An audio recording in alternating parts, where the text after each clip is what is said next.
On poursuit avec notre rendez-vous Fallait-y penser, consacré aux initiatives citoyennes. Et ce soir, nous allons découvrir une ancienne école de Guebwiller, transformée en un triple lieu atypique, devenu en quelques mois un endroit intergénérationnel. Stéphanie Malorand et Bernard Stemmer.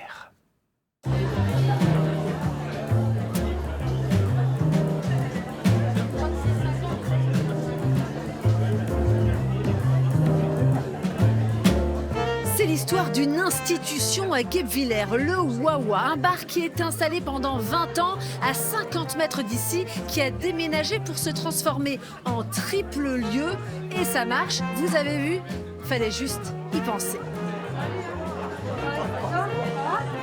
Le bar ouvre à l'heure de l'apéro, dans un quartier qui était devenu un peu trop calme depuis que l'école des Remparts avait fermé.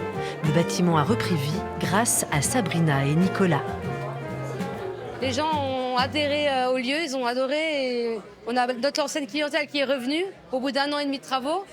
Et ça, c'est super. Et beaucoup de gens, des nouvelles personnes qui viennent d'ailleurs, pas que de Guebwiller, de partout, qui aiment bien l'endroit, qui sont là. Donc ouais, on est contents, ça marche bien.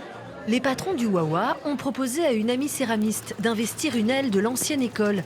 Une aubaine pour Élise Hogg que nous avons retrouvée dans l'après-midi avec ses stagiaires.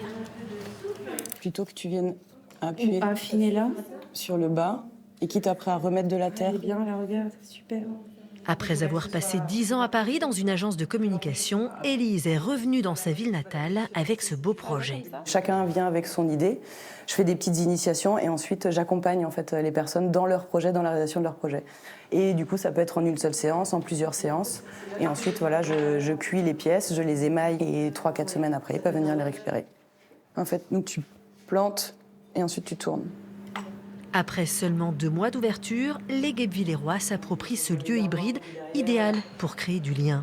La plupart du temps, si on fait un atelier de céramique, c'est sympa ensuite peut-être d'aller boire un verre avec les copines à côté.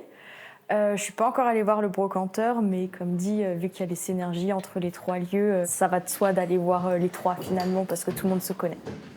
L'antiquaire, on le retrouve à l'étage, avec des pièces qui attirent l'œil des connaisseurs. Donc là, on est sur Jean-Marie Massot. On est dans les années 2000. Il a produit ça en Italie. On est sur une série donc, de 5 que moi, j'avais acquis aux enchères. Okay. Avant d'investir ce lieu, Geoffrey Schneider vendait ses pièces sur Internet.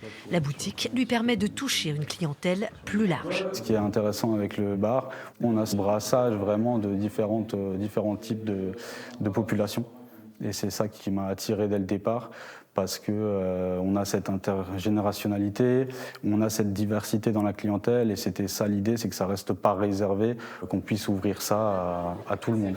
En début de soirée, céramistes, antiquaires, groupes de copines, voisins, tout le monde se retrouve au Wawa, un endroit incontournable à Guebwiller. Le Wawa va continuer à dynamiser les soirées guebwilleroises. Et si vous aussi, vous avez une belle initiative à nous partager, n'hésitez pas à nous écrire. Moi, je vous dis à très vite.